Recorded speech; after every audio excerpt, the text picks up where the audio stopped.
سلام. امروز اومدم که با هم آبگوشت درست کنیم. آبگوشت سنتی با مواد اولیه که میبینید. من نخل لوبیا خیس کردم، منتها لوبیا سفید نداشتم، به جاش لوبیا چیتی ریختم. حالا شما میتونید لوبیا سفید بریزید یا میتونید کلا حذفش کنید. رب سیب زمینی برای 2 نفر، گوجه، نمک، فلفل سیاه، زردچوبه، یه دونه پیاز بزرگ، برگ بو، لیمو عمانی، چوب دارچین، 4-5 تا حبه سیر و من از گوشت گردن استفاده کردم. شما میتونید از هر گوشت، هر قسمت استخونداری از گوسفند استفاده کنید. گوشت من دیگه خودش چربه، من از دنبه استفاده نمی کنم. بریم که با هم درستش کنیم. خب من در حد اینکه فقط کف قابلمه‌ام چرب بشه یه مقدار روغن اضافه کردم. حالا ادویه هامو میریزم تا یکم تفتشون بدم تا بوشون بلند بشه. زردچوبه، فلفل سیاه، چوب دارچین، لیمو عمانی و برگ بو. یکم تفتشون میدم در حد مثلا 30 ثانیه مثلا بودن و رب اضافه میکنم. ربم مثلا در حد 2 قاشق غذاخوری کافیه، چون میخوایم رنگ بگیره.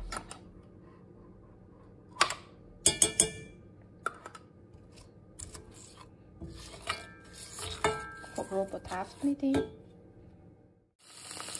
خب من نمک اضافه کردم ولی خب آخرش دوباره میتونیم تست کنیم ببینیم که نمکش کافیه یا نه. خب لوبیا رو اضافه میکنیم، گوشت، پیاز و سیر.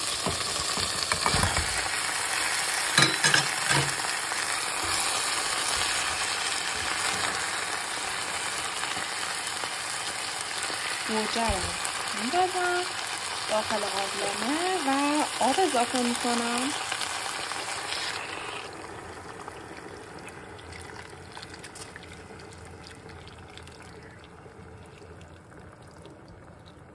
دیگه تا حدی که روی گوشت رو بگیره. حدوداً 1 لیتر شد. میره برای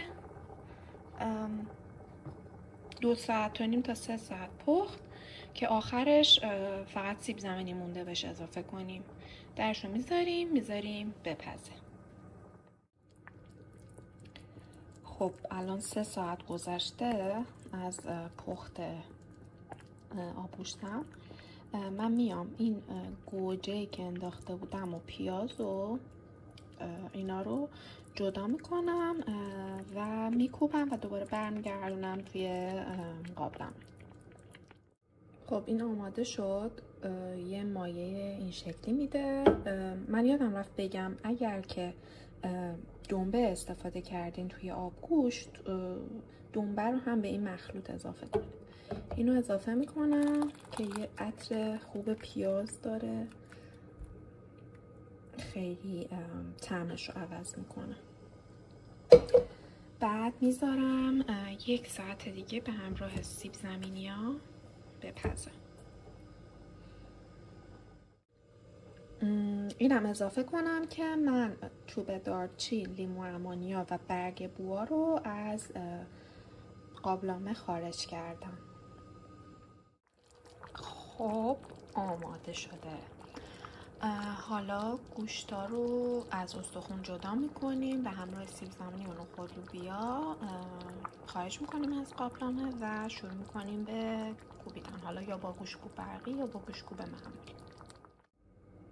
خب دیگه آماده شد. این آب گوشتمونه و اینم گوشت. حالا من میکشمش توی ظرف، گوشت کوبیده رو با پودر لیمو عمانی هم تزیین میکنم که خیلی مزه خوبی بهش میده. به همراه ترشی و سیر ترشی و پیاز سرو میکنم.